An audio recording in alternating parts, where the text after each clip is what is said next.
পৰতন্ত্ৰ ভগৱন্ত স্বতন্ত্ৰ।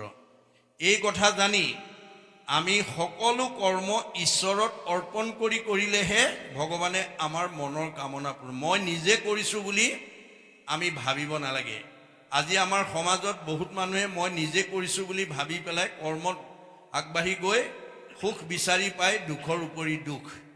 গতিকে আমি কৰ্মটো নিমিত্ত, আমাক নিমিত্ত ৰূপে ৰাখিছে, আমাক তেওঁ কৰাইছে কাৰণে আমি কৰিছোঁ। আজি তেওঁ মোৰ হৃদয়ত থাকি মোক ক'বলৈ সুবিধা দিছে কাৰণে মই কৈ আছোঁ, মোৰ নিজস্ব নাই, ভগৱন্তই কৈ আছে মই কৈ আছোঁ।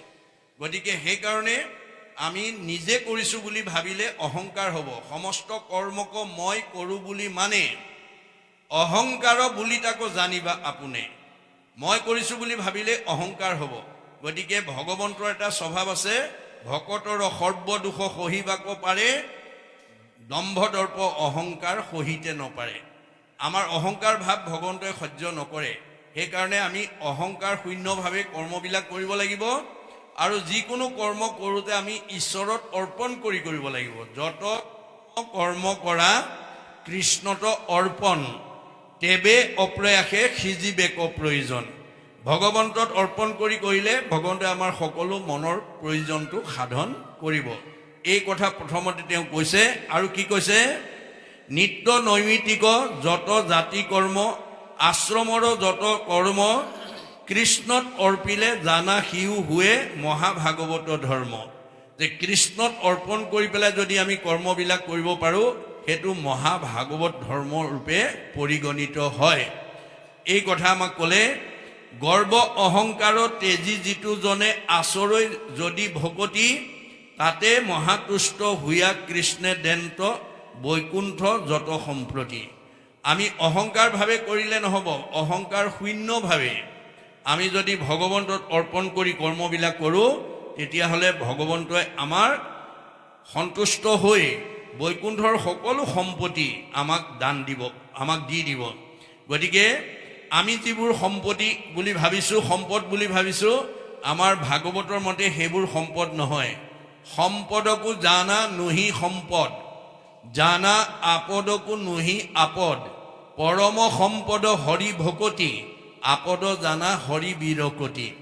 আমি বাস্তৱ জগতখনত যিমানবিলাক গাড়ী মটৰ, পকা ঘৰ দুৱাৰ, মাটি সম্পত্তি আমি ঘটিছোঁ, সেইবোৰ কিন্তু আমি লগত নিব নোৱাৰোঁ। গতিকে লগত নিব নোৱাৰা সম্পদটোতে যাতে আমি আবদ্ধ থাকিব লগা নহয়। আজিৰ দিনটোত আপোনালোকে পৰকালত নিব লগা সম্পদ আমি ঘটিছোঁ। হৰিৰ ভকতি পৰম সম্পত্তি, ইহ পৰলোকে পায়। আজিৰ কথাকেইটাই আপোনাক ইহকালত শান্তি দিব, পৰকালত সদ্গতি প্ৰদানত সহায় কৰিব। কিন্তু পাৰ্থিৱ ধন ধান, পকা ঘৰ দুৱাৰে আমাক মানে জীৱৰ গতিত সহায় কৰিব নোৱাৰে। আপুনি বিদ্যাৱন্ত হ'লেও, ধনৱন্ত হ'লেও, সম্পদশালী হ'লেও, আপুনি যদি আজিৰ দৰে অনুষ্ঠানলৈ আহি ঈশ্বৰৰ কথা শুনাৰ পৰা আঁতৰি থাকে, তেতিয়া আপোনাৰ জীৱটো কেতিয়াও সংস্কাৰ হ'ব নোৱাৰে। ধন ধান, টকা পইচা, গাড়ী মটৰ, শিক্ষা বিদ্যা, শ্ৰী চেহেৰাই সম্পদে বা পাৰ্থিৱ সম্পদে আমাক জীৱক সদ্গতি দিব নোৱাৰে। গতিকে জীৱক সদ্গতি কেনেকৈ দিব? আজিৰ দৰে আপোনালোকে অনুষ্ঠানলৈ 10 বন কাটি কৰি হ'লেও আহি আমি শুনিব লাগিব। তেতিয়া আমাৰ জীৱ নিৰ্মল হ'ব আৰু আমাৰ জীৱই সদ্গতি লাভ কৰিব। আমাৰ বিজ্ঞানে এই কথা স্বীকাৰ কৰিছে যে পৃথিৱীৰ উপৰিভাগত যি বায়ুমণ্ডল আছে, এই বায়ুমণ্ডলক ঘনত্বৰ ওপৰত নিৰ্ভৰ কৰি বিজ্ঞানে 3টা স্তৰত ভাগ কৰিছে: ট্ৰপস্ফিয়াৰ, টেট্ৰস্ফিয়াৰ, আইনস্ফিয়াৰ। আইনস্ফিয়াৰক বৈতৰণী নদী বা সাগৰ বুলি কোৱা হৈছে। অৰ্থাৎ আমাৰ ভগৱন্তৰ কথা শুনা জীৱ, দুখীয়াই হওক বা ধনীয়ে হওক, বিদ্যাৱন্তই হওক বা অবিদ্যাই হওক, যি পৰিৱেশতে নাথাকক, মতা ল'ৰাই হওক বা মাইকী ছোৱালীয়ে হওক, মানে বোৱাৰীয়ে হওক বা জীয়াৰীয়ে হওক, মতা মানুহে হওক বা মাইকী মানুহে হওক, ধনীয়ে হওক বা দুখীয়া হওক, এইবোৰ পাৰ্থিৱ ব্যৱস্থাহে। আত্মাৰ ধনী দুখীয়া, মতা মাইকী, বিদ্যা অবিদ্যা নাই। আত্মা সৰ্বত্ৰতে সমান। গতিকে যিটো জীৱই আজিৰ দৰে স্থানলৈ আহি ঈশ্বৰৰ কথা শুনিব, তাৰ জীৱটো কেনেকৈ নিৰ্মল হ'ব মাধৱদেৱে কৈছে। কৰ্ণপথে ভকতৰ হিয়াত প্ৰৱেশী হৰি, দুৰ্বাসনা হৰে সমস্তই, জলৰ যতেক মল যেহেন শৰতকালে স্বভাৱতে নিৰ্মল হয়। শৰৎকালৰ পানী যেনেকৈ স্বভাৱতে নিৰ্মল হয়, কৃষ্ণ কথা শুনা জীৱ।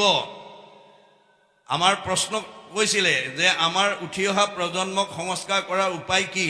আমাৰ একমাত্ৰ উপায় ঈশ্বৰৰ কথা শুনিব লাগিব। আমি ডেকা গাভৰুবিলাকক উঠি অহা প্ৰজন্মক আজিৰ অনুষ্ঠানলৈ আনি আমি ঈশ্বৰৰ কথা শুনিবলৈ সুবিধা দিব লাগিব। ঈশ্বৰৰ কথা শুনিলে জীৱ এনেকুৱাকৈ নিৰ্মল হ'ব যে ৰকেটৰ দৰে এই 3টা লেয়াৰ 3টা স্তৰ ভেদ কৰি বৈকুণ্ঠত জীৱই অৱস্থান কৰিব পাৰিব। এয়া ভাগৱতৰ দৰ্শন। কিন্তু আপুনি ধনৱন্ত, বিদ্যাৱন্ত, শ্ৰীমন্ত, সম্পদশালী বুলি ভাবি আপুনি যদি নামঘৰলৈ আহি ঈশ্বৰৰ কথা নুশুনে, আপোনাৰ জীৱ সংস্কাৰ হ'ব নোৱাৰে। অসংস্কাৰী জীৱই আমাৰ এই মধ্যাকৰ্ষণৰ ভিতৰতে প্ৰায় 200 মাইলৰ ভিতৰত অহা যোৱা কৰি থাকিব লাগিব। পুনৰপি জনমম পুনৰপি মৰণম, পুনৰপি জনমম পুনৰপি মৰণম। আপোনাৰ ধন, টকা পইচা, গাড়ী মটৰ, পকা ঘৰ দুৱাৰে আপোনাৰ জীৱক সৎগতি হোৱাত সহায় কৰিব নোৱাৰে। কাৰণ এইবোৰ ধন আমি লগত নিব নোৱাৰোঁ। যত দেখা ধন শৰীৰ স্ৰজন, মৰিলে লগে নাযায়। গতিকে লগত নোযোৱা ধনটোকে যাতে আমি ঘটি থাকিব লগা নহয়, আমি লগত নিয়া ধন ঘটিব লাগিব। পৰকালত ধন মাধৱৰ নাম, তাক লোৱা গলে বান্ধি, ঐতো এটিক্ষণে এৰা আলজাল, পাছে মৰি বাহা কান্দি। আজি আমি এই অনুষ্ঠানটো বছৰৰ মূৰত অনুষ্ঠিত কৰা স্বত্তেও আমি যদি কোনোবাই অন্যান্য বিষয় কামক দোহাই দি আজিৰ অনুষ্ঠানৰ পৰা যদি আমি নিজক অঁতৰাই ৰাখোঁ, তেতিয়াহ'লে আমি পৰকালৰ ধন পুণ্য অৰ্জনৰ পৰা আমি বঞ্চিত হ'ম। তেতিয়া আমাৰ জীৱটোৱে পিছৰ কালত গৈ কান্দিব লাগিব। আমাৰ কৰ্মফলক 3টা ভাগত বিভক্ত কৰিছে: প্ৰাৰব্ধ, আৰব্ধ, অনাৰব্ধ। প্ৰাৰব্ধ মানে পূৰ্বজন্মত যি পুণ্য লৈ আহি এই সিংহদুৱাৰ গাঁৱত গৃহস্থী হিচাপে বসবাস কৰি আছে, তাৰ ভিতৰত যোনে আটাইতকৈ বেছি পুণ্য লৈ আহিছে, সি সিংহদুৱাৰ গাঁৱৰ আটাইতকৈ ওপৰত থাকিব। মনত ৰাখিব, মধ্যম পুণ্য লৈ অহাজনে মধ্যম পৰিৱেশত থাকিব আৰু কম পুণ্য লৈ অহাজনে কমত থাকিব। গতিকে পুণ্যৰ অনুপাতেহে ভগৱানে আমাক অৱস্থান কৰিব। পৰীক্ষাত নম্বৰ পোৱাৰ ওপৰত নিৰ্ভৰ কৰিহে পৰীক্ষকে উপাধি দিব পাৰিব।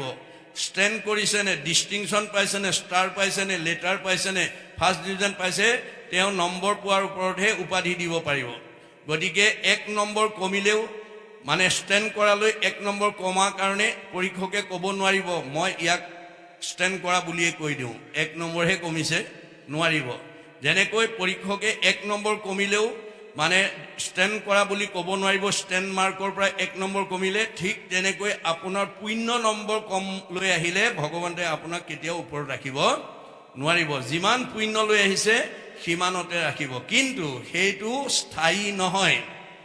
আমাৰ সুখ দুখবিলাক স্থায়ী নহয়, ই গতিশীল বুলি ভাগৱতে কৈছে। কিহৰ ওপৰত গতিশীল হ'ব? কৰ্মৰ ওপৰত। কৰে শুভা শুভ কৰ্ম গুণৰ ইচ্ছাই, কৰ্মফলে জীৱে সুখ দুখ পায়। আগতে মাক দেউতাকৰ দিনত, সিংহদুৱাৰত বাপেক মাকৰ দিনত কাৰোবাৰ গৃহস্থী একোৱেই নাছিল। কিন্তু এতিয়া দেখিব পুতেকহঁতৰ দিনত জয় জয় ময় হৈছে। কাৰোবাৰ আকৌ বাপেক মাকে বহুত সম্পত্তি দি থৈ গৈছিল, পুতেকহঁতৰ দিনত বেছি কিনি আজৰি হৈছে। এই যিটো পৰিৱৰ্তন, এইটো হৈছে ভগৱানৰ মায়া। মনত ৰাখিব দেই, মায়া কেনেকৈ দূৰ কৰিব লাগিব এইবিলাক ইয়াৰ মাজেদি আমি বুজি যাব লাগিব দেই। মাধৱৰ মায়াৰ কমনে পাৱে অন্ত, ঐশ্বৰ্য দৰিদ্ৰ হুৱে দুখী ধনৱন্ত। স্বৰ্গীয় নৰকে, নৰকীয় স্বৰ্গে যায়, সৰ্বকালে সুখ দুখ একো স্থানে নাই। সংসাৰৰ সুখ দুখ জানা হবে মায়া, তিলেকতে অন্তৰে মেঘৰ যেন ছায়া। গতিকে আকাশত ডাৱৰ, বতাহে কোন সময়ত কেতিয়া কেনি উৰাই নিব তাৰ যেনেকৈ নিৰ্দিষ্টতা নাই, আমাৰ জীৱনৰ সুখ দুখ কৰ্মফলৰ ওপৰত ভিত্তি কৰি কেনেকৈ জীৱনলৈ পদুম ফুল ফুলিব, কেনেকৈ কলীয়া ডাৱৰ নামিব, তাৰো কোনো সিদ্ধান্ত নাই। কিন্তু 5জনে সিদ্ধান্ত ল'ব পাৰে। মনত ৰাখিব, সন্ত, মহন্ত, ভক্ত, বৈষ্ণৱ, সাধু, এই 5জনৰ ভিতৰত আপুনি যদি নিজকে গুণগতভাৱে এজন কৰিব পাৰে, মানুহেতো হিংসা কৰি আপোনাক তলাব নোৱাৰে, স্বয়ং ভগৱানেও নোৱাৰে। স্বয়ং ভগৱানেও আপুনি যদি শুদ্ধ আৰু সত্য পথত গৈ আছে, আপুনি যদি ভক্তি আহৰণ কৰিছে আপোনাক কেতিয়াও পদচ্যুত কৰিব নোৱাৰে। তাৰ উদাহৰণ প্ৰহ্লাদৰ ক্ষেত্ৰত দি থৈ গৈছে। প্ৰহ্লাদৰ পিতৃ হিৰণ্যকশিপুক নৃসিংহ প্ৰভুৱে যেতিয়া বধ কৰিলে, বধ কৰাৰ পিছতো তেওঁ খং মাৰ যোৱা নাই। দেৱতাসকল তেওঁৰ ওচৰত চাপিবলৈ সাহস কৰা নাই। প্ৰহ্লাদক ক'লে, যোৱা তুমি তুতি কৰা। তেতিয়া তেওঁ কৈছে, প্ৰভু মোৰ দেউতাই তোমাৰ ওচৰত বহুত অপৰাধ কৰিলে, মোৰ মুখলৈ চাই দেউতাক গতি দিব লাগে। তেতিয়া নৃসিংহই হাঁহি পেলাই কৈছে, হেৰৌ প্ৰহ্লাদ, তই হেন বৈষ্ণৱ পুত্ৰ ভৈলি যাৰ 21 পুৰুষ তই কৰিলি উদ্ধাৰ। তোৰ দৰে বৈষ্ণৱ পুত্ৰই মানে দেউতাৰ কথা বাদ দে, অতীতা পুৰুষা সপ্ত ভৱিষ্যৎ চতুৰ্দশ নৰ তাৰ এতে সৰ্বান কলৌ কৃষ্ণ ইতি কীৰ্তনাত। কৃষ্ণ সংস্কৃতি অৱলম্বন কৰা পুত্ৰই অতীতৰ 7 পুৰুষ, ভৱিষ্যতৰ 14 পুৰুষ, 14 হাতে 21 পুৰুষ উদ্ধাৰ কৰিলি। গতিকে দেউতা তাৰ মাজতে গ'ল, তই দেউতাৰ কাৰণে চিন্তা কৰিব নালাগে। তেনেহ'লে মোক তোমাৰ ওচৰলৈ নিয়া। নাই, মই আনিব নোৱাৰোঁ, তোমাৰ পুণ্য জমা হৈ আছে। গতিকে তুমি ৰজা হ'বই লাগিব। ৰজা হৈ ভোগভুঞ্জি পুণ্য কৰা ক্ষয়। মনত ৰাখিব, যিকোনো মানুহ MLA মিনিষ্টাৰ হ'ব নোৱাৰিব, পূৰ্ব পুণ্য লাগিব। পূৰ্ব পুণ্যৰ ওপৰত ভিত্তি কৰিহে আপুনি সেই ৰাজভোগ খাবলৈ পাব। এতিয়া অহা আমাৰ 19 তাৰিখৰ পৰা যি MP ইলেকশ্যন হ'ব, আপোনালোকৰ সমষ্টিত নানান দল সংগঠনৰ পৰা ধৰি লওক 8জনে প্ৰতিদ্বন্দ্বিতা কৰিব। আপোনালোকৰ সমষ্টিৰ মানুহে গৌৰৱ কৰিব লাগে ভাগৱতৰ মতে। কি বুলি? যে আমাৰ সমষ্টিত MP প্ৰতিদ্বন্দ্বিতা কৰিব পৰা যোগ্য ব্যক্তি 8জন আছে। কিন্তু কেইজন জিকিব? এজন জিকিব। কোন জিকিব? আমাৰ ভাগৱতৰ 4ৰ্থ স্কন্ধত কৈ থৈছে কোন জিকিব। কোনোবা যদি ভাল ৰাজনীতি কৰিবলৈ মন আছে ভাগৱত পঢ়ি ল'ব। ভাল অৰ্থনীতি কৰিব মন আছে যদি ভাগৱত পঢ়ি ল'ব। ভাল সমাজ নীতি কৰিব মন আছে যদি ভাগৱত পঢ়ি ল'ব। আৰু ভাল ধৰ্মনীতি কৰিব মন আছে যদি ভাগৱত পঢ়ি ল'ব। ভাগৱতৰ বিনা কোনেও নিজৰ স্থিতি অব্যাহত ৰাখিব নোৱাৰে। গতিকে আমাৰ সেই 8জনৰ ভিতৰত কোন জিকিব? যি 8জনৰ ভিতৰত এই সমষ্টিৰ কামত, সমষ্টিটোৰ তৃণমূল আত্মা, পৰিয়াল, সমাজ, অনুষ্ঠান, প্ৰতিষ্ঠান, দল সংগঠনক আগবঢ়াই নিবৰ কাৰণে কাৰ অৱদান বেছি আছে, কোনে বেছি অৱদান দি থৈছে, যোনে ভাল কাম কৰি বেছি পুণ্য অৰ্জন কৰি থৈছে, সেই 8জনৰ ভিতৰত সেই বেছি পুণ্যজন বাই হুক অৰ বাই ক্ৰুক যিকোনো প্ৰকাৰে ভগৱন্তই তেওঁক জয় কৰিব। মনত ৰাখিব কথাটো। আমাৰ মতে এখেত জিকিব লাগিছিলে, কিন্তু ফলাফলত তেখেতহে জিকিলে। ভগৱন্তই কৈছে, তোমালোকে চৰ্ম চকুৰেহে চাই কৈছা, মই 14জন সাক্ষী 2জন কেৰেণীৰ সাক্ষ্য গ্ৰহণ কৰি কোন জিকিব লাগে তাৰ তথ্য সংগ্ৰহ কৰি মই জিকাই দিছোঁ। গতিকে তুমি মোক ঠগিব নোৱাৰিবা। তুমি মোক ভাণ্ডা, তোমাকো মই ভাণ্ডু, 14 সাক্ষীক ভাণ্ডিব কোনো উপায়। আপুনি মোৰ চকুত ধূলি মাৰিব পাৰিব, ময়ো আপোনাৰ চকুত ধূলি মাৰিব পাৰিম। কিন্তু ভগৱানে আমাৰ লগত 14জন সাক্ষী 2জন কেৰেণী নিয়োগ কৰি থৈছে। 14 ভুৱনে লোক আছে যত মানে, সবাহাৰে ন্যায় নীতি দেখে বিদ্যমানে। চিত্ৰগুপ্ত নামে 2 লিখক নিৰ্ভয়, সবাহাৰে পাপ পুণ্য তেৰেজ কৰয়। গুপুত পাপক গুপ্ত লিখকে লিখয়, দেখা মানে পাপচিত্ৰ লিখন্ত নিশ্চয়। 14জন সাক্ষী তাৰ থাকয় লগত, ভান্দিবে নোৱাৰে পাপ পুণ্য আছে যত। আপুনি জীৱনত জন্মৰ তাৰিখৰ পৰা মৃত্যুৰ সময়লৈকে, ৰাতিপুৱা শুই উঠাৰ পৰা গধূলা খোৱালৈকে কিমান ভাল কাম কৰি পুণ্য অৰ্জন কৰিছে আৰু কিমান বেয়া কাম কৰি পাপ অৰ্জন কৰিছে, চিত্ৰগুপ্তই সেই প্ৰতিবেদন আপোনালোকৰ লিখি যাব। আমাৰ প্ৰত্যেকৰে মানে কৰ্মৰাজিৰ ফলাফল লিখি যাব। আৰু সেই ফলাফলটো কোনদিনা লৈ যাব লাগিব? 5ম স্কন্ধ ভাগৱতত কৈছে, কালসৰ্পে চুম্পিয়া আশয় পৃষ্ঠভাগে, চেগচাই কোনোদিনা ধৰিবে কৰাগে। কোনো মতে নৰৱে নেৰাৱে টানো হাত, কৃষ্ণত ভকতি যেবে নকৰে সাক্ষাৎ। আজিৰ দৰে কৃষ্ণ ভক্তি নকৰা কোনো জীৱই মৃত্যুৰ হাতৰ পৰা নিজক বচাব নোৱাৰে। সেইদিনাখন আমাৰ 24 তত্ত্বৰ দৃশ্যমান দেহটো আত্মা ওলাই যোৱাৰ লগে লগে কাষ্ঠ যেন থাকিবে কো মাটিটো পৰিয়া, কাঠ পৰা দি পৰি থাকিব লাগিব। আৰু এই দেহৰ পৰা 24 তত্ত্ব দেহৰ পৰা 16 তত্ত্বৰ এটা নেদেখা দেহ ওলাই যাব। তাক আমাৰ ভাগৱতে সূক্ষ্ম দেহ বা লিংগ দেহ বুলি কৈছে। ইংৰাজীত কৈছে ডিজায়াৰ বডি, বাসনা কঢ়িয়াই নিয়া দেহ। এইটো আনচিন, ইয়াক চকুৰে দেখা নাপায়।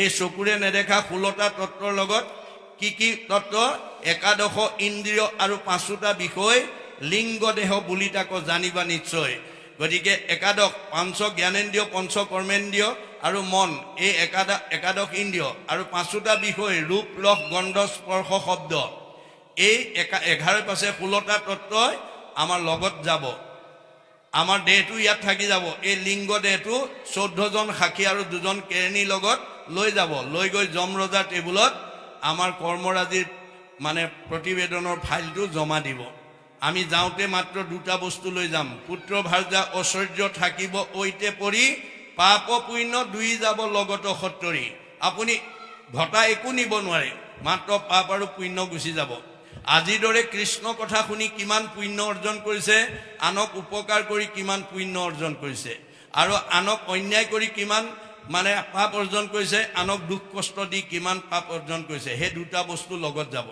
হে দুটা পিছফালে লাগি যায় বুলি কৈছে দেই আৰু আহোতে ওপৰ ফালে লাগি আহে এই কাৰণে আমাৰ মনুষ্যৰূপী বৃক্ষজোপাত 4টা ফল লাগে দুটা ওপৰ ফালে লাগে দুটা তল ফালে লাগে তল ফালৰ দুটাৰ নাম পাপ আৰু পুণ্য ওপৰ ফালৰ দুটা নাম সুখ আৰু দুখ গতিকে আমাৰ এই সিংহদুৱাৰ গাঁৱত যি বেছি পুণ্য লৈ আহিছে সি সবতকে সুখত থাকিব আৰু যি পাপ লৈ আহিছে সি দুখ ভুগিবই লাগিব সি হাৰিব নোৱাৰে এয়াই হৈছে ভাগৱতৰ দৰ্শন গতিকে ভাগৱত নুশুনা মানুহে কেতিয়াও নিজক সংস্কাৰ কৰিব নোৱাৰে গতিকে আপোনাক ভগৱানে যতেই ৰাখিছে আপুনি তাতেই থাকি সুখে দুখে মুখে জুনো চাৰে ৰাম নাম সুখ আৰু দুখ সকলো সময়তে ঈশ্বৰৰ নাম ল'বলৈ আমি যত্ন কৰিব লাগিব আমাৰ যদি আপুনি ধনে ধানে টকাই পইচাই গাড়ীয়ে মটৰে পকা ঘৰে দুৱাৰে একদম নদন বদন সচ্ছল অৱস্থা কিন্তু তাৰ মাজতো ঈশ্বৰৰ নাম নেৰে যি মানুহে ধন ধান টকা পইচা গাড়ী মটৰ পকা ঘৰ দুৱাৰ মাজত থাকিও যিজনে ঈশ্বৰৰ নাম নেৰে সেইজনক ভগৱানেও নেৰে সেইজনক সকলো বিপদৰ পৰা ভগৱানে উদ্ধাৰ কৰো বুলি ভাগৱতত কৈছে অসম্পদ কালত যিজনে ভজয় ঈশ্বৰক নিষ্ঠ কৰি তাৰ অমংগল সকলে গুচয় তাক ৰক্ষা কৰে হৰি সকলো বিপদৰ পৰা আপোনাক ৰক্ষা কৰিব যদি আপুনি সম্পদৰ কালতো ঈশ্বৰৰ নাম এৰি নেৰে কিন্তু আমাৰ স্বাভাৱিকতে কি হয় ধন ধান টকা পইচা গাড়ী মটৰ পকা ঘৰ দুৱাৰ শিক্ষা বিদ্যা হলে আমাৰ বহুত মানুহ সমাজলৈ নহা হয় নামঘৰলৈ নাহে ঈশ্বৰৰ কথা নুশুনে ঈশ্বৰৰ কথা নকয় নাগায় কিন্তু ভগৱানে কৈছে তাক মই এদিন বাধ্য কৰাই দিম মোৰ নাম ল'বলৈ এনেকুৱা এটা বেমাৰ দি দিম যিটো বেমাৰ ডাক্তৰৰ ঔষধ খায়ো ভাল নোহোৱা হ'ব আৰু সেইদিনাখন সি ক'বলৈ বাধ্য হ'ব পাৰ কৰা ৰঘুনাথ সংসাৰ সাগৰে সেইদিনা কিন্তু তেওঁ মোৰ নাম ল'বলৈ বাধ্য হ'ব কিন্তু মই সেইজনক কেতিয়াও সহায় নকৰোঁ ভাগৱতত কৈছে আপদ কালত ত্ৰাহি ত্ৰাহি বোলৈ নবোলে সম্পদ কালে অতাংক প্ৰতিতুষ্ট হুইবন্ত ঈশ্বৰ ইটো কোন শাস্ত্ৰে কহে বিপদত পৰিলে ঈশ্বৰৰ নাম লয় সম্পদত নলয় সেইজনক ঈশ্বৰে ভাল পায় বুলি ক'ত কোৱা আছে গতিকে আমি সমাজপ্ৰিয় জীৱ a man is a social animal মানুহ সমাজপ্ৰিয় জীৱ গতিকে বিপদ আপদ সকলো সময়তে সমাজৰ লগত মিলা প্ৰীতিয়ে থাকিব লাগিব নামঘৰলৈ আহিব লাগিব ঈশ্বৰৰ কথা ক'ব লাগিব গাব লাগিব শুনিব লাগিব সমাজৰ লগত যি সম্পৰ্ক ৰাখে তেওঁক সমাজে ভাল পায় সমাজে যাক ভাল পায় ঈশ্বৰে তাক ভাল পায় যি সম্পদৰ সময়ত সমাজলৈ নাহে নামঘৰৰ লগত সম্পৰ্ক নাৰাখে কিন্তু তেওঁ ঘৰত যদি মানুহ মৰে বা বিপদ হয় তেতিয়া কিন্তু সমাজ বিচাৰে গতিকে বিপদত পৰিলে সমাজ বিচাৰে সম্পদত সমাজৰ লগত সম্পৰ্ক নৰখাজন কেতিয়াও সমাজৰ প্ৰিয় হ'ব নোৱাৰে গতিকে আমি জীয়াই থকা দিনকেইটা আমি সকলোৱে আজিৰ দৰে মিলা প্ৰীতিয়ে আমি এনেকুৱা অনুষ্ঠানবিলাক পাতিব লাগিব যাক ধৰ্ম অনুষ্ঠান বুলি কোৱা হৈছে এনেকুৱা অনুষ্ঠান যদি আমি সঘনে পাতি থাকো তেতিয়াহ'লে আমাৰ ইজনৰ প্ৰতি সিজনৰ প্ৰেম ভাৱটো বাঢ়ি যাব বুলি কৈছে। এইটোৱেই ধৰ্ম বুলি কৈছে। ধৰ্ম বেলেগ বস্তু নহয়। সৰ্বপল্লী ৰাধাকৃষ্ণনে কৈছে, religion binds man to man and man to God. ধৰ্মই কি কৰিব? আমাৰ ইজন মানুহে সিজন মানুহক ভাল পাবলৈ শিকাব। ইজনে সিজনক ভাল পালেহে ভগৱানক ভাল পাব পাৰিম।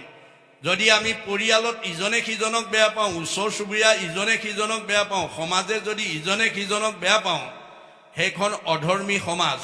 সেই মানুহে ঈশ্বৰক লাভ কৰিব নোৱাৰে। যি দেখাজনক ভাল নাপায়, সি নেদেখাজনক ভাল পোৱাৰ তাৰ অধিকাৰ নাই। গতিকে আমি এই ধৰ্ম অনুষ্ঠানৰ জৰিয়তে আমি সঘনে শংকৰদেৱ তিথি, মাধৱদেৱৰ তিথি, জন্মাষ্টমী, অন্যান্য বাৰ্ষিক সেৱা সকাম আদি আমি এনেকুৱা নামঘৰত সঘনে আমি পাতিবলৈ যত্ন কৰিব লাগিব। আৰু এই কৰ্মবিলাক কৰোঁতে আপোনালোকে কায়িক, মানসিক, বৌদ্ধিক, আৰ্থিকভাৱে ত্যাগ কৰি যিসকলে এটা খোজ দিছে, তাৰ প্ৰতিটো খোজৰ মূল্য হ'ব এটা এটা অশ্বমেধ যজ্ঞৰ সমান পুণ্য। পদে পদে অশ্বমেধ ফলং প্ৰাপ্নুতি নিত্যৈছ। আজি এই অনুষ্ঠানটো পূৰ্ণাংগ কৰিবৰ কাৰণে যিসকলে দান বৰঙণি দিছে, দেখাত খৰচ হৈছে কিন্তু আচলতে জমা হৈছে। আৰু আমাৰ আৰ্জিত অৰ্থৰ সাৰ্থক ৰূপায়ণ হৈছে বুলি ভাগৱতে কৈছে। অৰ্থ আৰ্জি 12 কিঞ্চিত একো নাহি ফল, যদি নভ জয় হৰি চৰণ কমল। আমি উপাৰ্জন কৰা ধনে যদি আজি নিচিনা ভাল কাম কৰিব নোৱাৰোঁ, আমাৰ ধনৰ কোনো মূল্য নাই বুলি কৈছে। কিয়? দুখ কৰি ধন ধান আৰ্জা যত মানে, কৃষ্ণে এৰে যদি তাকো খাইবে আনে। আপুনি যিমান টকা উপাৰ্জন কৰি পাছবুকত ফিক্সড ডিপজিট কৰি থৈ নাযাওক কিম্বা, যিদিনাখন আমাৰ দেহৰ পৰা কৃষ্ণ ওলাই যাব, আপোনাৰ ফিক্সড ডিপজিটৰ টকাবিলাক নমিনীয়ে উলিয়াই খাই থাকিব, আপুনি খাবলৈ নাপায়। সেইকাৰণে গুৰুজনে কৈছে, নিজ হস্তে অৰ্জি যদি উক জগন্নাথ, কিছু ব্যয় কৰি উক হৰিৰ সেৱাত। গতিকে তুমি এই দুখন হাতেৰে যি উপাৰ্জন কৰিছা, ঈশ্বৰ সেৱা কৰ্মত তাৰ কিবা এটা অংশ খৰচ কৰিবলৈ যত্ন কৰিবা। জীৱা কিছু আছে ধন, তেজাত আৰু মোহমন, কিছু ব্যয় কৰা হৰি অৰ্থে, তেবে সেই ভকতি বাঢ়ে, মাধৱত প্ৰেম চৰে, তেবে ধন নাযায় তাৰ ব্যৰ্থে। আজি এই আপোনালোকে ভাগৱত অনুষ্ঠান পাতিবৰ কাৰণে যিসকলে দান বৰঙণি দিছে, দেখাত খৰচ হৈছে, আচলতে জমা হৈছে। কেনেকৈ জমা হৈছে? এক গুণ লগাইলে অনন্ত গুণ হয়, নাজানি মুগুদ সবে ধন সাঞ্চিত হয়। ভগৱানৰ কাৰণে এগুণ দিলে ভগৱানে অনন্ত গুণ দিব। আপুনি দুহাতে দিব, ভগৱানে আপোনাক 4 হাতে দিব। য দদাতি স্বপ্ৰাপ্নুতি। মই দিয়াটো মোৰ কামত দিলেহে মই তোমাক দিম। তুমি দুহাতে দিবা, মই 4 হাতে দিম, কিমান পাবা? আৰু মই যদি 4 হাতে নিওঁ, তুমি দুহাতে কিমান ৰাখিবা? গতিকে এই কথা ভাগৱতত মই উল্লেখ কৰি আহিছোঁ। এই কথা শুনি তোমালোকে জীৱনশৈলী সুন্দৰভাৱে আগবঢ়াই নিবৰ কাৰণে সকলো নীতি নিয়ম মই ইয়াত বান্ধি থৈ আহিছোঁ। মই 8 প্ৰকাৰ সদাচাৰৰ কথা উল্লেখ কৰি থৈ আহিছোঁ। কায়ৰ সদাচাৰ, বাক্যৰ সদাচাৰ, মনৰ সদাচাৰ, গমন সদাচাৰ, শৌচ সদাচাৰ, অন্ন সদাচাৰ, স্নান সদাচাৰ, শয়ন সদাচাৰ। এই 8 প্ৰকাৰ সদাচাৰ যদি তোমালোকে মই ভাগৱত বৰ্ণনা কৰা মতে যদি মানি চলিব পাৰা, তেতিয়াহ'লে ভগৱানে দিয়াতকৈ আমি আয়ুস বঢ়াব পাৰিম। আমাক ভগৱানে কিমান আয়ুস দিছে? মনুষ্যৰ আয়ুসত বৰিষ সংখ্যাত আমাক সকলোকে 100 বছৰ দিছে, কাকো কমাই দিয়া নাই। তৎসত্বেও আজি আমাৰ উঠি অহা বহুত প্ৰজন্ম আমাৰ মাজৰ পৰা 100 বছৰ ভোগ কৰিবলৈ নোপোৱাকৈ আগতীয়াকৈ গুচি গৈছে। গণ্ডগোল ক'ত লাগিল? তেওঁলোকে ভাগৱত শুনিবলৈ নাহে, তেওঁলোকে ভাগৱত নপঢ়ে, তেওঁলোকে ভাগৱতৰ কথা নাজানে। যাৰ কাৰণে তেওঁলোকে মনৰ কবলত পৰি, দুৰাচাৰ মনৰ কবলত পৰি নাখাবলগীয়া খাইছে, নকৰিবলগীয়া কাম কৰিছে, নাযাবলগীয়ালৈ গৈছে। যাৰ কাৰণে তেওঁলোকে 100 বছৰ ভোগ নকৰাকৈ ইয়াৰ পৰা বিদায় ল'ব লগা হৈছে। গতিকে মনে পাপ কৰে যায় লাগয় জীৱত, সিকাৰণে জীৱে দুখ ভুঞ্জে সংসাৰত। আজি আমাৰ উঠি অহা প্ৰজন্মই মনটোক সংযম কৰিব নোৱাৰাৰ কাৰণে মনৰ কবলত পৰি কৰা কৰ্মৰ ফলটো দেহে ভোগ কৰিছে আৰু আগতীয়াকৈ গুচি যাব লগা হৈছে। সেইকাৰণে আমি আজিৰ দৰে অনুষ্ঠানলৈ আহি আমি উঠি অহা প্ৰজন্মসকলক আমি মনৰ সংস্কাৰ কৰিব লাগিব। গতিকে আজিৰ দৰে অনুষ্ঠানলৈ নহালৈকে হ'ব পাৰে মানে ডক্টৰেট, হ'ব পাৰে ডাক্তৰ, হ'ব পাৰে ইঞ্জিনিয়াৰ, হ'ব পাৰে প্ৰবক্তা, হ'ব পাৰে অধিবক্তা, হ'ব পাৰে বুদ্ধিজীৱী, হ'ব পাৰে জ্ঞানী, হ'ব পাৰে মানি, হ'ব পাৰে বহুত বহুত উচ্চ পদস্থ বিষয়ত চাকৰি কৰা লোক। কিন্তু যেতিয়ালৈকে পুথিগত ডিগ্ৰীৰ লগত আধ্যাত্মিক আৰু নৈতিক ডিগ্ৰী যেতিয়ালৈকে আমি সংযোগ কৰিব নোৱাৰিম তেতিয়ালৈকে সেইজন মানৱ সম্পদ হিচাপে সমাজত পৰিচিত হ'ব নোৱাৰিব।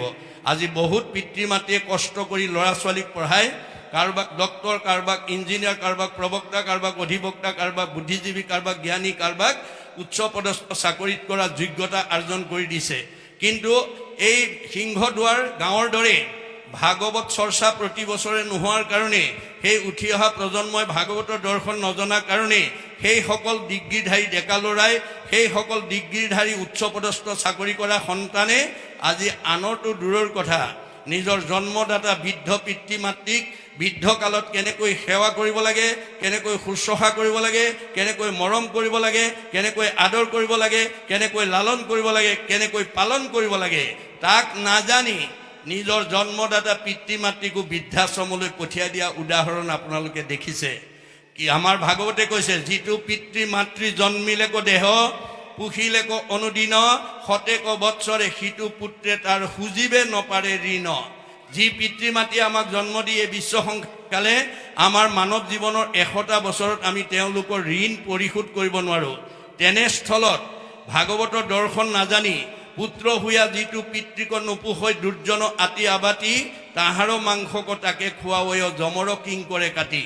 গতিকে ইমান দুখৰ দুখী হ'ব লাগিব যে যম কিং কৰে তেওঁ মাংস কাটি কাটি তেওঁকেই খুৱাব। অকল সিমানেই নহয়, বৃদ্ধ পিতৃ মাতৃ গুৰু বন্ধুজন নোপোষে পিতৃ পুত্ৰক, নিশ্বাস কাঢ়ন্তে জীৱন্তে থাকন্তে জানিবা সিটো মৃতক। বৃদ্ধ পিতৃ মাতৃক অৱজ্ঞা কৰা, অনীহা কৰা সন্তান যদিও উশাহ নিশাহ লৈ জীয়াই আছে, সি জীয়াতে মৰা। আমি যাতে জীয়াতে মৰা সন্তান হিচাপে সমাজত পৰিচিত হ'ব লগা নহয়, জীয়াতে মৰা সন্তান যাতে জন্ম দিব লগা নহয়, সেইকাৰণে নৱপ্ৰজন্মসকলে আমাৰ ভাগৱত শুনিবলৈ আহিব লাগিব। ভাগৱত নুশুনা কোনো শিক্ষিত ল'ৰা ছোৱালীয়ে মনৰ বাঞ্ছিত ফল ভগৱানৰ পৰা লাভ কৰিব নোৱাৰিব। গতিকে ভগৱানে মনে ভবা মতেই আপোনাক ফল দিব, কিন্তু আপুনি ভগৱানক কেনেকৈ ভজিব লাগে তাক জানিব লাগিব। যা দৃষ্টি ভাৱনা জৈছ সিদ্ধি ভৱতী তাত দৃষ্টি। যোনে যেনেকৈ ভাবে তাৰ মনৰ ভাৱনা মই তেনেকৈ পূৰণ কৰিম। সিংহদুৱাৰ গাঁৱতকৈও আৰু বহুত ধনী গাঁও ওচৰত থাকিব পাৰে। এনেকৈ প্ৰতিষ্ঠা, নামঘৰ প্ৰতিষ্ঠা দিৱসৰ উপলক্ষে বহুত গাঁৱে বহুত সমাজে হয়তো বছৰি এনেকুৱা ভাগৱত অনুষ্ঠান অনুষ্ঠিত কৰি নিজৰ গাঁওখনৰ সমাজৰ উপৰিও বিশ্বৰ কল্যাণ সাধন কৰা কৰ্ম কৰিব নোৱাৰিবও পাৰে। মনত ৰাখিব, ধন থাকিলেই, বিদ্যা থাকিলেই ভাল কাম কৰিব নোৱাৰিবও পাৰে, যেতিয়ালৈকে নাভাবে। ভগৱানে কৈছে, ভাবে ন লগতে সৰ্বম, ভাবিব পাৰিলে তোমালোকে সকলো মোৰ পৰা আদায় কৰিব পাৰিবা। ভাবে ন দেৱ দৰ্শনম, ভাবিব পাৰিলে দেৱতা দৰ্শন কৰিব পাৰিবা। ভাবে ন লভতে পৰম জ্ঞানম, ভাবিব পাৰিলে পৰম জ্ঞানৰ অধিকাৰী হ'ব পাৰিবা। তস্মাৎ ভাৱ অৱলম্বনম। আমাৰ সিংহদুৱাৰ গাঁৱৰ দৰে প্ৰত্যেকখন গাঁৱে যদি এনেকৈ ভাগৱত অনুষ্ঠান পাতে, তেতিয়াহ'লে সকলো গাঁৱৰ জীৱবিলাক সংস্কাৰ হৈ যাব আৰু আমাৰ মাজত মিলা প্ৰীতি একতাৰ দোলেৰে বান্ধ খাই থাকিব। এয়াই ধৰ্ম। ধৰ্ম বেলেগ বস্তু নহয়। সৰ্বপল্লী ৰাধা কৃষ্ণনে কৈছে, religion is that which bind society together, which divides society, breaks it up into parts and makes people fight one another is অধৰ্ম। আমাৰ সিংহদুৱাৰ গাঁওখনত থকা মানুহ যদি ইজনে সিজনে কাজিয়া কৰি থাকে, ইজনক দেখিলে সিজনে যদি মূৰটো সিফালে ঘূৰাই দিয়ে, আনৰ কাৰো প্ৰতি কাৰো যদি মৰম চেনেহ নাই, এইখন গাঁও যিমান ব্ৰহ্মাৰ ভুৱন হ'লেও এইখন অধৰ্মী গাঁও হিচাপে স্বীকৃতি দিব, ভগৱতে কৈছে। গতিকে আমাৰ ব্ৰহ্মাৰ ভুৱন সদৃশ হ'লেও আমি তাত বাস কৰাৰ যোগ্যতা নাই, তথাপিতো আমি পৰিৱৰ্তন কৰিব পাৰিম। বাপজনে কৈছিল, কেনেকৈ পৰিৱৰ্তন আহিব? আমাৰ পৰিৱৰ্তন কেনেকৈ আহে? ভাগৱতে কৈছে যে এই নদীখন, ভগৱন্তৰ গুণ নামৰ নদীখন আমি বোৱাব লাগিব। কৃষ্ণ নাম কীৰ্তনৰ নদী নাই চিথানত, ভকতৰ সংগ জৈত নাই, এই ব্ৰহ্মাৰ ভুৱন ভলেও অপবিত্ৰ, সিটো আতি যজ্ঞ নোহে থাকিবে তথাই। ব্ৰহ্মাৰ ভুৱন সদৃশ হ'লেও সেইখন গাঁও সেইখন ঘৰত সেইটো পৰিয়ালত আমাৰ থকাৰ যোগ্যতা নাথাকে যদি ইজনৰ প্ৰতি সিজনৰ আন্তৰিকতা নাথাকে গতিকে আমি ইজনৰ প্ৰতি সিজনৰ আন্তৰিকতা আনি একতাৰ দোলেৰে বান্ধি থকা একমাত্ৰ উপায় ভাগৱত শ্ৰৱণ কীৰ্তন এই কথা আমাক কৈছে ইয়াৰ পৰৱৰ্তী পদকে শুনিব বাৰু জাত বুদ্ধি আছে একোৱে নবানছে একে কৃষ্ণ মাত্ৰ জানে উপদেশদাতা যিটো গুৰু হয় তাকে হৰি বুলি মানে সিটো ভকতক মায়ায়ে ৰিয়াখে প্ৰণাম পাৱৈ মনত চাৰে আন কাম নেৰে গুণ নাম উপজয়ৰতি কৃষ্ণত হেনবা বুলিবা বিষয়ী লোকত আছে দম্ভ অহংকাৰ শিখবৰ কেন হইবে ক কৃষ্ণত ভকতি অবিভিচাৰ নেৰাইবে ক ভয় হেনয় সংশয় কৰিবা তুমি নৃপতি শুনিও মহন্ত ইহাৰ সিদ্ধান্ত তোমাত কহু সম্প্ৰতি কৃষ্ণ এইখিনিলৈকে পদৰ মাজেদি কি ক'ব বিচাৰিছে আমি আলোচনা কৰিম ওপৰৰ পদত এটা কথা কৈ গৈছিল যে যদি বোলা ৰাজা অজ্ঞানীৰ ভয় জ্ঞানেহে কৰে অন্তৰ কি কৰে ভকতি হেন শংকামতি তেজীয়া শুনা উত্তৰ যে হে নিমি ৰজা তুমি হয়তো ক'ব খোজা যে অজ্ঞানীৰ ভয়বিলাক জ্ঞানৰ দ্বাৰাহে নাইকিয়া কৰিব পাৰে তেতিয়াহ'লে ভকতিৰ কি প্ৰয়োজনটো আছে এই বুলি যদি তুমি শংকা কৰা তেতিয়াহ'লে কৈছে ঈশ্বৰ বিমুখ হুৱে তেতিয়াহ'লে ইয়াৰ উত্তৰটো শুনা ঈশ্বৰ বিমুখ হুৱে যিটো নৰ ধৰে বিষ্ণু মায়া তাক যি মানুহ ঈশ্বৰৰ কথা নুশুনে আজি আমাক ইয়ালৈ সবকে ঈশ্বৰৰ কথা শুনিবলৈ মাতিছে কোনোবাই যদি অন্য কথা পাতি আছে হেজনক কিহে ধৰিলে বুলি ভাবিব লাগিব বিষ্ণুৰ মায়াই ধৰিছে বুলি ভাবিব লাগিব আৰু অৰ্জুনক কৈছে ভগৱন্তই হে ৰাসখা এই সিংহদুৱাৰ গাঁৱৰ নামঘৰলৈ প্ৰতিষ্ঠা দিৱস উপলক্ষে ভাগৱত পাঠ ব্যাখ্যা অনুষ্ঠান কৰি বনিয়া বাপক মাতি আনি ব্যাখ্যা আসনত বহুৱাই ব্যাখ্যা কৰি থকা সময়ত যদি সবেই যদি একান্ত মনে শুনি দিয়ে সবকে যদি মই সমান নম্বৰ দি দিব লগা হয় তেতিয়াহ'লে অৰ্জুন মোৰ মায়াৰ বজাৰখন বন্ধ হৈ যাব সেইকাৰণে মই মায়া নামৰ শক্তি এটা প্ৰয়োগ কৰি কাৰোবাৰ মনটো গ্ৰাম্য কথা পঠাই দিম কাৰোবাৰ মনত চাহ তামোল খোৱাৰ কথা ভবাই দিম কাৰোবাৰ মনত মই ঘৰত এৰি অহা কামকেইটা কথা ভবাই দিম ৰীতে হঠাং ইয়ত প্ৰতিয়েত ন প্ৰতিয়েত স্বাত্মানি তৎ অবিদ্যাত্মানো যথা যভাসু যথা তমহ মায়া নামৰ শক্তি প্ৰয়োগ কৰি যদি কাৰোবাৰ মনটো বিচলিত কৰিব নোৱাৰো তেতিয়াহ'লে মই কাকো নম্বৰ কমাই দিব নোৱাৰিম গতিকে আপোনালোকৰ মনটো যদি কেনেবাকৈ ভাগৱত পাঠ কৰি থকা আৰু ব্যাখ্যা কৰি থকাৰ পৰা মনটো যদি আঁতৰাই নিছে তেতিয়া বিষ্ণু মায়াই পাইছে বুলি ধৰিব লাগে বুলি ইয়াত কৈছে কি বুলি কৈছে ঈশ্বৰ বিমুখ হুৱে যিটো নৰ ধৰে বিষ্ণু মায়া তাক বিষ্ণু মায়ে ধৰিছে বুলি আমি ধাৰণা কৰিব লাগিব এহি দেহ মূৰ বোলে অজ্ঞানত পাখৰে নিজ আত্মা যেতিয়া মায়াই পায় এই দেহটো ৰাখিবৰ কাৰণেহে চিন্তা কৰি থাকে কেনেকে ভালকে খাই বৈ মই আজি দিনটো দেহাটো সুস্থকে ৰাখোঁ, এই বুলি সেই শ্ৰেণী মানুহে ভাবে। সেই ঈশ্বৰৰ কথা নুশুনা মানুহবিলাকে খাবলৈ জীয়াই থাকে বুলি কৈছে। আমাৰ এজন দাৰ্শনিক পণ্ডিতে কৈছে, live to eat but no' eat to live. আমি জীয়াই থাকিবলৈহে খাব লাগে, খাবলৈ জীয়াই থাকিব নালাগে। আমাৰ সমাজত কিন্তু খাবলৈ জীয়াই থকা মানুহৰ সংখ্যা বেছি। আমাৰ সমাজত এনেকুৱা বহুত মানুহ আছে, জুতিয়ে বুদ্ধিয়ে দিলে ভাল, নহ'লেই কাল। গতিকে সেইখিনি মানুহ খাবলৈ জীয়াই থকা মানুহ।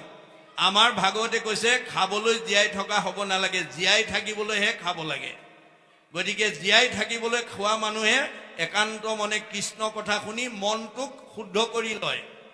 আমি মনটোক যেতিয়ালৈকে শুদ্ধ কৰি ল'ব নোৱাৰিম আৰু ঘিউ মৌ খাওক, আপোনাৰ চেহেৰা ভাল নহয়, আপুনি হাড়লৈকে শুকাই যাওক যদি মনটোক আমাৰ আনন্দত ৰাখিব নোৱাৰোঁ।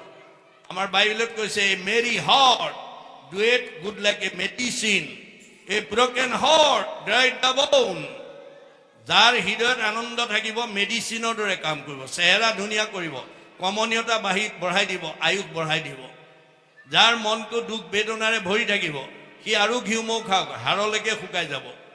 আহাৰে চেহেৰা ভাল কৰিব নোৱাৰে যদি মনটো আনন্দত ৰাখিব নোৱাৰে। আমি মনটো আনন্দত ৰাখিবলৈ কি কৰিব লাগিব? কপিলক কৈছে, মাকক কৈছে, মা মোৰ শুনিৰ মল কথা কহন্ত শুনন্ত। মোৰ শুনিমল কথা যদি জানা পৰিয়ালক ক'বা, ল'ৰা ছোৱালীক ক'বা, বোৱাৰী জীয়াৰীক ক'বা, ওচৰ চুবুৰীয়াক ক'বা, আলহী অতিথিক ক'বা, ভকত বৈষ্ণৱৰ লগত পাতিবা। আৰু যদি নাজানা কাণ পাতি শুনিবা। শ্ৰোতা নহ'লে মা তুমি কোনোদিন জীৱনত বক্তা হ'ব নোৱাৰিবা।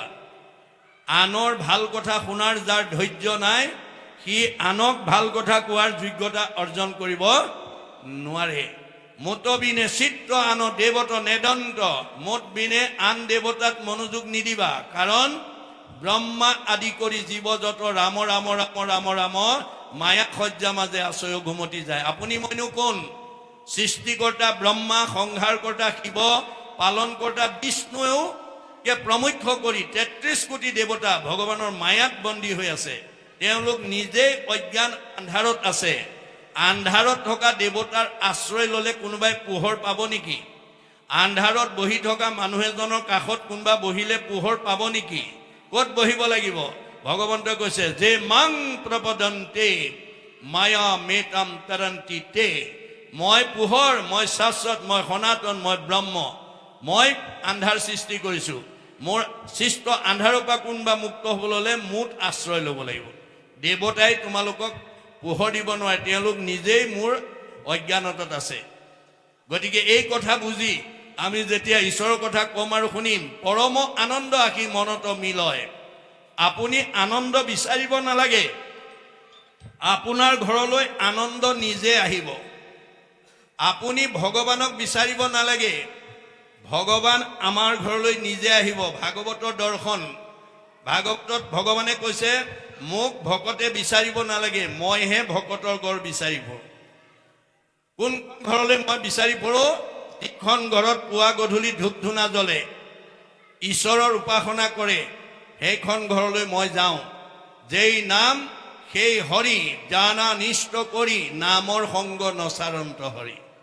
যিখন ঘৰত পুৱা গধূলি ধূপ ধূনা জ্বলিব, ঈশ্বৰ উপাসনা কৰিব, সেইখন ঘৰলৈ কৃষ্ণ আহিব। আৰু কৃষ্ণ থকা ঘৰখনৰ মানুহ আনন্দত থাকিব, মৰম চেনেহত থাকিব, একতাৰ দোলেৰে বান্ধ খাই থাকিব। আৰু যিখন ঘৰত আজি তাৰিখলৈকে সেই ব্যৱস্থা নাই, সেইখন ঘৰলৈ কোন যাব? শ্ৰৱণ কীৰ্তন জড়িত কৃষ্ণৰ নকৰে, তৈতেহে ৰাক্ষসীগণে বিঘিনি আচৰে। যিখন ঘৰত পুৱা গধূলি ধূপ ধূনা নজ্বলে, যিখন ঘৰত পুৱা গধূলি ঈশ্বৰৰ উপাসনা নকৰে, সেইখন ঘৰলৈ অঘাসুৰ, বকাসুৰ, প্ৰলম্বাসুৰ, অৰিষ্টাসুৰ, পুতনা, ব্যামাসুৰ প্ৰমুখ্যে অসুৰবিলাক আহিব। কেনেকৈ? কায়িকভাৱে নহয়, স্বভাৱগতভাৱে, গুণগতভাৱে। আমাৰ সমাজত কিছুমান পৰিয়াল আছে, কথা ক'বই নোৱাৰে, টিঙিচকৈ খং উঠেই, কথা ক'বই নোৱাৰে, লাঠিডাল উলিয়াই আনেই, কথা ক'বই নোৱাৰে, ঠেহ পেচ লাগি চকু পানী উলিয়াই ৩-৪ দিন মানলৈ ভাত পানী নাখায়। এনেকুৱা স্বভাৱ যিখন ঘৰৰ মানুহৰ আছে সেইটো অসুৰ থকা পৰিয়াল। মনত ৰাখিব কথাটো, সেইটো অসুৰ থকা পৰিয়াল। আপোনালোকৰ ঘৰত যদি এজন আসুৰিক স্বভাৱৰ মানুহ থাকে, এজন যদি বেয়া মানুহ থাকে, তেওঁ নিজেও নষ্ট হ'ব, গোটেই ঘৰখন অশান্তি কৰিব। আপোনালোকৰ গাঁওখনত যদি এজন বেয়া মানুহ থাকে, তেওঁ নিজেও নষ্ট হ'ব, গাঁওখনকো নষ্ট কৰিব। গতিকে ভাগৱত শুনি আপোনালোকে বাছি উলিয়াব লাগিব। আমাৰ ঘৰত কাৰ কাৰণে ঘৰখনত অশান্তি হৈ আছে, কাৰ কাৰণে ঘৰখনত কাজিয়া পেঁচাল লাগি থাকে, আমাৰ গাঁওখনত সমাজখন কোনে ভাঙি পেলাইছে, কাৰ কাৰণে সমাজখনত অশান্তি হৈছে, সেই জীৱকেইটা বাছি লৈ আজিৰ দৰে পৰিৱেশলৈ আনিব লাগিব। ভাগৱতে কৈছে, দৈৱ বশে যদি সাধুৰ সংগ পায়, নিশ্চয় জানা তাহাৰৰ স্বভাৱ দূৰ হয়। বেয়া মানুহো ভাল হ'ব, বেয়া ছোৱালীজনীও ভাল হ'ব, বেয়া বোৱাৰীজনীও ভাল হ'ব, বেয়া শাহুজনীও ভাল হ'ব, যদি ভাল পৰিৱেশ দিব পাৰোঁ। গতিকে আমাৰ ভাগৱতে এই নিৰ্দেশনা দি আছে। সেইকাৰণে ভাগৱত শুনিব লাগে। কিয়? আমি জীয়াই থকা কেইদিন শান্তিত থাকিবৰ কাৰণে, মিলা প্ৰীতিত থাকিবৰ কাৰণে, মৰম চেনেহত থাকিবৰ কাৰণে, আৰু বেয়া এৰি ভাল ল'বৰ কাৰণে। বেয়া এৰি ভাল ল'বৰ কাৰণে ভাগৱত শুনিবলৈ আহিব লাগে। বেয়া এৰি ভাল লোৱাটোৱে বৈজ্ঞানিক দৃষ্টিভংগী। আমি যেতিয়ালৈকে বেয়া এৰিব নোৱাৰিম, তেতিয়ালৈকে ভগৱানে আমাক ভালত ৰাখিব নোৱাৰে। এই কথা ভাগৱতে কৈ আছে। গতিকে হুৱে জ্ঞান শূন্য, কেন পাপ পুণ্য কৰিতে নপাৰে সাৰ, সম্যকে বাতুল বিষয় ব্যাকুল নুগুচৈ যাতনা তাৰ। যি মানুহে ঈশ্বৰৰ কথা নুশুনে, সি কেৱল ধন টকা পইচা ভোগ বিলাসৰ কথাত ভাবি থাকে। যি মানুহে বিষয়ৰ প্ৰতি বেছি আসক্ত হৈ যাব, বিষয়ত আতি আসক্তি ভৈলা যাৰ, কৃষ্ণক পাইবাৰ আশা নিবৰ্তিলতাৰ। যি মানুহে ধন ধান টকা পইচা গাড়ী মটৰ পকা ঘৰ দুৱাৰ ইন্দ্ৰিয় সুখ ভোগৰ কথা ভাবি থাকে, যি মানুহে মান মৰ্যাদা কথাৰ ওপৰত গুৰুত্ব দিয়ে, নেৰিবেক ধনে ধানে মানে আসক্তি, নাপাইবে উদ্ধাৰ সখী যাইবে অধুগতি। আপোনালোকে অকল সেই বিষয়তে আবদ্ধ হৈ নাথাকিব।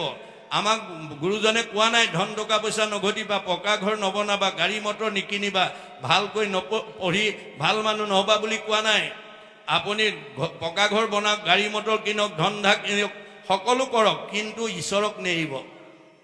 গতিকে সেইবিলাকৰ মোহত পৰি যাতে আপুনি ঈশ্বৰ বিমুখী হ'ব লগা নহয়। যদি সেইবিলাকৰ মোহতে যদি আপুনি আবদ্ধ হৈ থাকে, তেতিয়া সেই জীৱই কৃষ্ণক পাব নোৱাৰে। বিষয়ত আতি আসক্তি ভৈল যাৰ, কৃষ্ণক পাইবাৰ আশা নিবৰ্তিলতাৰ। কেনেকৈ? যেন বায়ু বস্ত্ৰ নিয়ে পশ্চিমে উৰুৱাই, পূবকৰ খেদিলে জানো সিটো বস্ত্ৰ পায়। উদাহৰণ দিছে, আপোনাৰ বতাহে আপোনাৰ কাপোৰখন পশ্চিম ফালে উৰুৱাই লৈ গৈছে, আপুনি সেই কাপোৰখন পাবৰ কাৰণে যদি পূব ফালে দৌৰি থাকে, কোনোবা দিনাখন জানো সেইখন কাপোৰৰ সান্নিধ্য পাব? নাপায়। ঠিক তেনেকৈ আপুনি যদি বিষয়ৰ ফালে গৈ থাকে, আপুনি ঈশ্বৰক পাব নোৱাৰে, ভক্তিক পাব নোৱাৰে, শান্তি পাব নোৱাৰে। সকলো থাকিলেও আপুনি অশান্তিত ভুগিব লাগিব। সুমংগলেই অমংগল জানা কৃষ্ণ বিনে। ধনে ধানে টকাই পইচাই গাড়ীয়ে মটৰে পকা ঘৰে দুৱাই নদন বদন হৈ আছে, কিন্তু আপোনাৰ অমংগল এটাৰ পিছত এটা, ওৱান আফটাৰ আনাডাৰ, এটাৰ পিছত এটাকৈ অমংগলে এৰা দিয়া নাই। অৰ্থাৎ পাৰ্থিৱ ধন সম্পত্তিয়ে অমংগলৰ পৰা আমাক মুক্ত কৰিব নোৱাৰে। অমংগলেই সুমংগল কৃষ্ণৰ কীৰ্তনে। আপোনাৰ ঘৰত কিবা অশান্তি হৈছে, 10জন ভকতক মাতি আনি ঈশ্বৰৰ নাম অকণমান গোৱাওক, পাঠ অকণমান পঢ়ক। গাঁওখনত অশান্তি হৈছে, সকলো গোট খাই নামঘৰত ঈশ্বৰৰ উপাসনা কৰক, ঈশ্বৰৰ নাম লওক, ঈশ্বৰৰ পাঠ পঢ়ক, গাঁওখন মংগল হৈ যাব। মনত ৰাখিব, জীৱনশৈলীৰ কাহিনী মাত্ৰ ভাগৱতৰ মাজেদি কৈ আছে। যাহাৰ মায়াত এতেক অনৰ্থ ভজুক হেন মুৰাৰী। যাৰ মায়াই পালে জীৱনলৈ দুখ দুৰ্গতি আনে, সেই মায়াৰ পৰা হাত সাৰিবলৈ হ'লে আমি সেইজন ভগৱন্তক ভজিবলৈ কৈছে। একচিত্ত হুয়া কৃষ্ণত কৰিব ভকতি অবেভিচাৰী। বেভিচাৰী ভক্ত নকৰিব। গতিকে আন দেৱতাৰ কথা আমিতো পালন কৰিব নালাগে। সেই এক শৰণ ভজন অনুপাম, কৰ্ণে নুশুনয় আন দেৱতাৰ নাম। আন দেৱতাটো ভজনা দূৰৰ কথা, কাণেৰেও শুনিব নালাগে। কাণেৰে শুনিলেও অপৰাধ হয়। এই কথা চাণ্ডালিনীয়ে দেখুৱাই থৈ গৈছে। এদিন চাণ্ডালিনী গংগাৰ পাৰে পাৰে আহি আছিল, আৰু তাতে কাষতে সুশীল ব্ৰাহ্মণে পূজা কৰি আছিল। চাণ্ডালিনী আহি সুধিলে, অ বোপা সুশীল, তুমি কাৰ পূজা কৰিছা? আই চাণ্ডালিনী, মই বিষ্ণুতকৈও শ্ৰেষ্ঠ দেৱতাৰ পূজা কৰিছোঁ। বিষ্ণুতকৈও শ্ৰেষ্ঠ দেৱতাৰ পূজা কৰিছা? মই বিষ্ণুতকৈ শ্ৰেষ্ঠ দেৱতাৰ পূজা কৰিছোঁ। সেইজন কোন? ইন্দ্ৰ। ঊৰ্ধ্ববাহু কৰি ক'লে ইন্দ্ৰ। চাণ্ডালিনী কি শুনিলো বুলি কাণত ঠিলা দি দৌৰ মাৰি গৈ 108 বাৰ গংগাত বুৰ মাৰি বাঁহীটো শুদ্ধ কৰিলে, কিন্তু কাণেদি শব্দটো গুচি গ'ল। এতিয়া আমাৰ ভাগৱতৰ প্ৰতি নুমে নুমে সোমাই গৈছে। মনত ৰাখিব, শব্দ ব্ৰহ্ম, ৱৰ্ড ইজ গড। ই অবিনাশী, ইয়াৰ কোনোদিন বিনাশ নাই। ধেমালিতে হ'লেও ল'ৰা ছোৱালীক খাও সপনি নিদিব, ধেমালিতে হ'লেও ল'ৰা ছোৱালীক বেয়া কথা নিশিকাব। আজি আমাৰ বহুত কোৱালিফাইড মানুহে নতুনকৈ মাত ফুটিব খোটা ল'ৰা ছোৱালীক বেয়া শব্দ এটা ক'বলৈ কয়, বেয়া বাক্য এটা ক'বলৈ কয়, আৰু সি ক'লে মানে তাকে শুনি হাঁহে। তেনেকুৱা স্বভাৱ যদি আছে আজি ইয়াতে এৰিব দেই। বেয়া শব্দ, বেয়া বাক্য যদি সৰুতে ল'ৰা ছোৱালীক শিকাই দিলে, সেইটো ল'ৰা বা ছোৱালী আগলৈ বেয়া মাত, বেয়া কথাত ঘৰৰ পৰিয়ালটো অশান্তি হ'ব, ওচৰ চুবুৰীয়াও থাকিব নোৱাৰিব। সি এদিন ডাঙৰ গছ হৈ যাব, বহুত ফল দিব সি।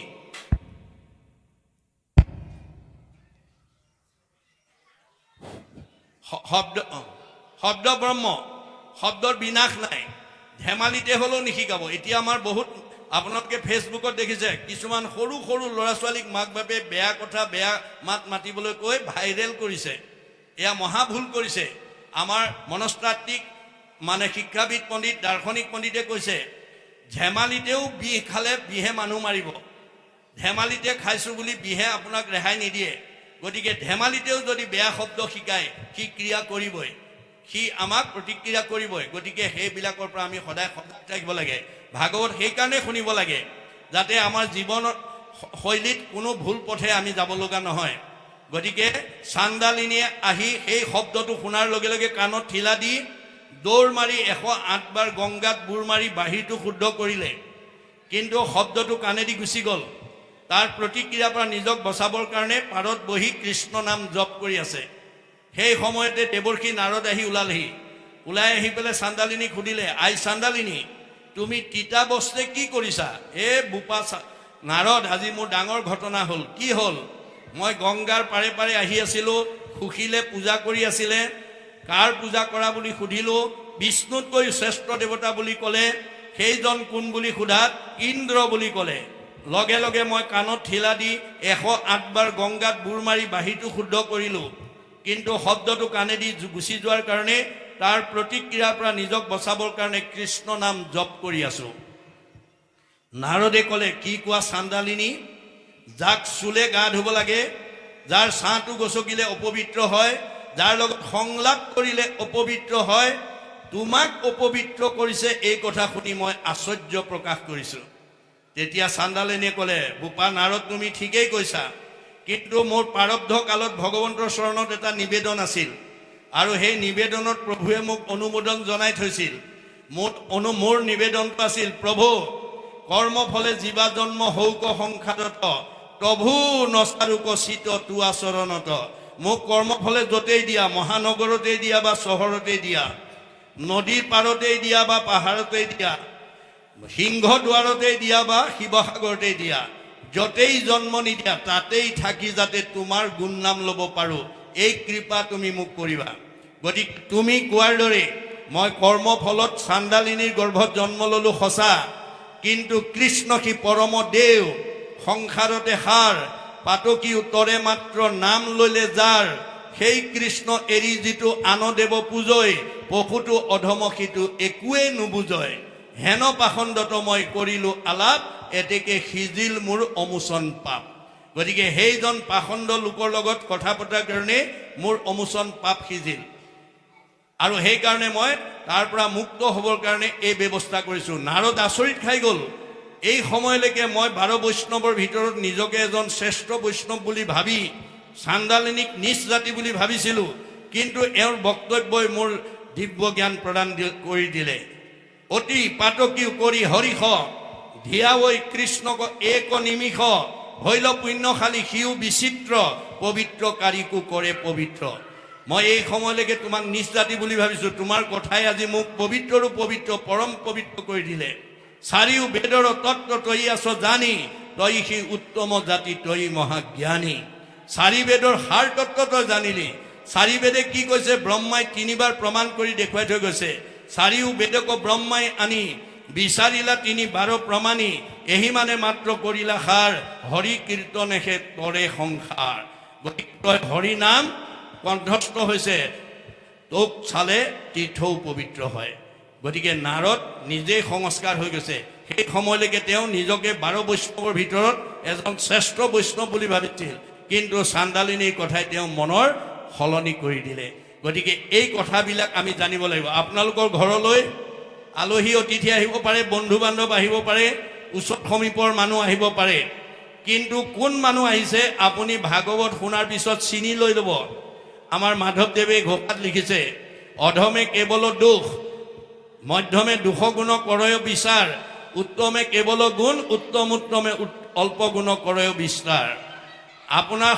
4 প্ৰকাৰ মানুহ আপোনালোকৰ ঘৰলৈ আহিব যিবিলাক অধম মনৰ মানুহ তেওঁলোকে সদায় আনৰ দুখ গ্লানিৰ কথা ক'ব আনৰ বেয়া কথা ক'ব গতিকে যিজন মানুহ আহি আপোনাৰ লোকৰ পৰচৰ্চা পৰনিন্দা আলোচনা কৰিব আপুনি জানিব অধম মানুহ আহিলে সেইজনৰ লগত বহি পেলাই বেয়া পায় বুলি হয় হয় বুলি যদি হলাগি কথা পাতি থাকে আপোনাৰ পুণ্য নষ্ট হ'ব আপুনি সেই পাপৰ অংশীদাৰ হ'ব তাকো সম্ভাষণ যিজনে কৰে আজন্মৰ পুণ্য তেখনে হৰে আপুনি তেনেকুৱা মানুহ আহিলে যিমান পাৰে সোনকালে চাহ তামোল অকণ খুৱাই তেওঁক বিদায় দিব নহ'লে তেনেকুৱা মানুহৰ লগত যদি কথা পাতি থাকে ঘণ্টাৰ পিছত ঘণ্টা ইকাপ চাহৰ পিছত সিকাপ চাহ ইখন তামোলৰ পিছত সিখন তামোল এতিয়া চ'তমহীয়া 60-70 টকা হ'ব পাণৰ গুছি ইখন তামোলৰ পিছত সিখন তামোল খাই নুঠাহে নুঠে তেতিয়া কিন্তু উঠাই পঠিয়াবৰ এটাই উপায় আছে যে আমাৰ যোৱাকালি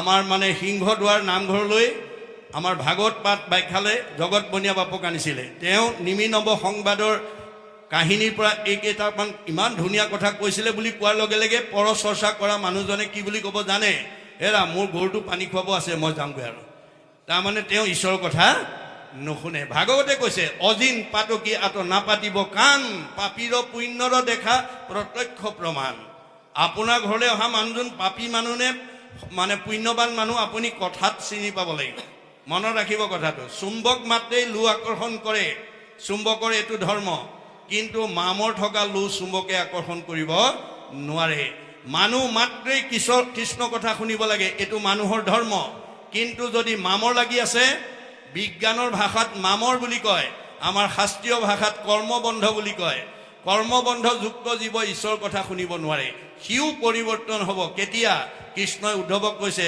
উদ্ধৱত কৃষ্ণে কহন্ত পাছে কৰ্মবন্ধ এৰাইবে প্ৰবন্ধ যাৰ আছে আজিৰ দৰে সমাজলৈ যদি যত্ন কৰি আহিব পাৰে কৰ্মবন্ধ মামৰ পৰা আপুনি মুক্ত হ'ব পাৰিব যদি নাহে আপোনাৰ গাৰ পৰা কৰ্মবন্ধ দুখ নাটৰে গতিকে আপুনি পুণ্যাত্মা নে পাপাত্মা আপুনি নিজেই প্ৰমাণ কৰিব লাগিব গতিকে আমাৰ ভাগৱতে উপায় দিছে অজিন পাতকি আত নাপাতিব কাণ পাপীৰ পুণ্যৰ দেখা প্ৰত্যক্ষ প্ৰমাণ আপোনাৰ আত্মাটো পুণ্যাত্মা নে পাপাত্মা আপুনি নিজেই প্ৰমাণ কৰিব ঈশ্বৰৰ কথা শুনি যি আত্মাই ভাল পায় সি ডেকা ল'ৰাই হওক গাভৰু ছোৱালীয়ে হওক বোৱাৰীয়ে হওক জীয়াৰীয়ে হওক সেইটো পুণ্যাত্মা আৰু যি ঈশ্বৰৰ কথা শুনিলে আমনি পায় অশান্তি পায় সেইটো পাপ আত্মা গতিকে এই পাপ আত্মা এটাও পুণ্য আত্মালৈ আমি পৰিৱৰ্তন কৰিব পাৰিম যদি আজিৰ দৰে সাধুৰ সংগলৈ আনিব পাৰোঁ গতিকে এয়া আমাক উপায় দিছে এতিয়া কৈছে যাহাৰ মায়াটো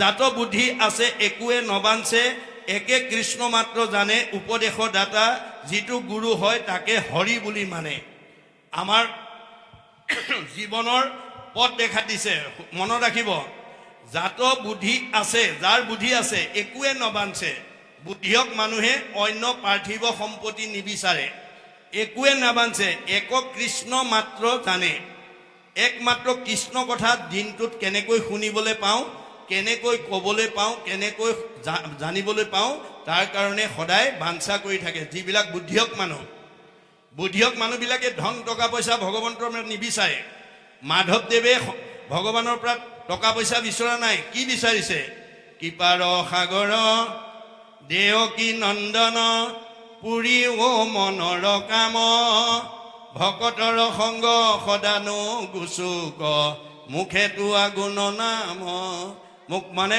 দৈনন্দিন জীৱনত যাতে মই তোমাৰ ভকতৰ সান্নিধ্যত তোমাৰ অমৃতময় কৃষ্ণ কথা শুনি মই যাতে জীৱনটো সাৰ্থক কৰিব পাৰোঁ তাৰ কাৰণে তুমি ভকতৰ সংগ দিবা। কৃষ্ণই পেহীয়েকক টকা পইচা দিম বুলি কওঁতেও পেহীদেউ মহাভাৰতৰ যুদ্ধৰ পিছত বিদায়ৰ সময়ত কৈছিল, পেহীদেউ তোমাক কি লাগে কোৱা, মই আজি দ্বাৰকালৈ যামগৈ। তোমালোকৰ কৰিবলগীয়া কামখিনি কৰি দিলোঁ, দুষ্টক দমন শান্তক পালন মানে কৌৰৱক নিধন কৰিলোঁ, পাণ্ডৱক জয় কৰি দিলোঁ, যুধিষ্ঠিৰক ৰজা পাতি দিলোঁ। এতিয়া তোমালোকে সুখে সন্তোষে থাকা। মই এতিয়া দ্বাৰকালৈ যাব ওলাইছোঁ, যোৱাৰ আগতে তোমাক কিবা এটা দিওঁ বুলি ভাবিছোঁ, তোমাক কি লাগে কোৱা। ভগৱান কৃষ্ণ বা বৈকুণ্ঠপতি কৃষ্ণ আপোনাৰ মোৰ নিচিনা মানুহৰ এই সিংহদ্বাৰ গাঁৱলৈ আহি পেলাই যদি কাৰোবাক কয়হি তোমাক কি লাগে কোৱা, আমি সোধাই আহিমনে বাৰু? ভগৱানে যদি কয় কি লাগে কোৱা বুলি, আমি যিমান অভাৱ অভিযোগ আছে চব ভগৱানৰ পৰা আদায় কৰি ল'লোহেঁতেন। কিন্তু কুন্তীয়ে কি বুলি ক'লে, হে কৃষ্ণ কৃষ্ণ বাপকৰ প্ৰণিপাত, পৰম ঈশ্বৰ তুমি জানিলো সাক্ষাৎ, নানা বিপদত পুত্ৰ সমেৱা ৰাখি, শতকে শিশুক যেন ঢাকি ৰাখে পাখি। তোমাৰ কৰ্ম তোমাৰ শক্তিৰ পৰা মই জানিব পাৰিলোঁ তুমি সাধাৰণ মানুহ নোহোৱা, তুমি পৰম ভগৱান। চৰাইয়ে যেনেকৈ দেউকাৰৰ পোৱালি ৰক্ষণাবেক্ষণ দিয়ে, তুমিও মোৰ ল'ৰাকেইটাক তেনেকৈ ৰক্ষণাবেক্ষণ দিলা। আৰু আজি দ্বাৰকালৈ যাব ওলাইছা, যোৱা। পিছে যোৱাৰ আগতে তুমি কিবা এটা দিওঁ বুলি ভাবিছা, যদি দিব খুজিছা সেই বস্তু দিয়া। কি? সেহি সেহি আপদয় আমাৰ ভীমত, তোমাক দেখিবে পাওঁ যিটো আপদত। মাজে সময়ে বিপদ এটা দিয়া, যাতে বিপদ হ'লে তোমালৈ মনত পৰে। কেলে ধন টকা পইচা গাড়ী মটৰ পকা ঘৰ দুৱাৰ দিলে গণ্ডগোল হ'ব নেকি? অচিৰি ভৈলে ভুলে মন কৰে না কাম, সম্পদত নপৰে লৈ বাকত বনাম। তুমি ধনে ধানে টকাই পইচাই গাড়ীয়ে মটৰে পকা ঘৰ দুৱাই যদি সচ্ছল অৱস্থা কৰি দিয়া আৰু সেইবিলাক বিনাশী সম্পদৰ মোহত যদি মোৰ মনটো সোমাই যায়, মই নামঘৰলৈ যাবলৈ সময় উলিয়াব নোৱাৰিম, ভকতৰ লগত যাবলৈ সময় উলিয়াব নোৱাৰিম, ঈশ্বৰৰ কথা শুনিবলৈ মোৰ সময় নহ'ব, গুৰু সেৱা কৰিবলৈ ৰাতিপুৱা গাটো ধুই ধূপ এডাল জগাবলৈ মোৰ সময় নহ'ব। যিটো ঐশ্বৰ্যক পালে তোমাক পাহৰে, এতেকে তাহাক নবাঞ্চয় সাধুনৰে। সন্ত মহন্ত ভক্ত বৈষ্ণৱ সাধু সমস্তই ভগৱন্তৰ পৰা বিনাশী সম্পদ নিবিচাৰে, বুজি পাইছেনে?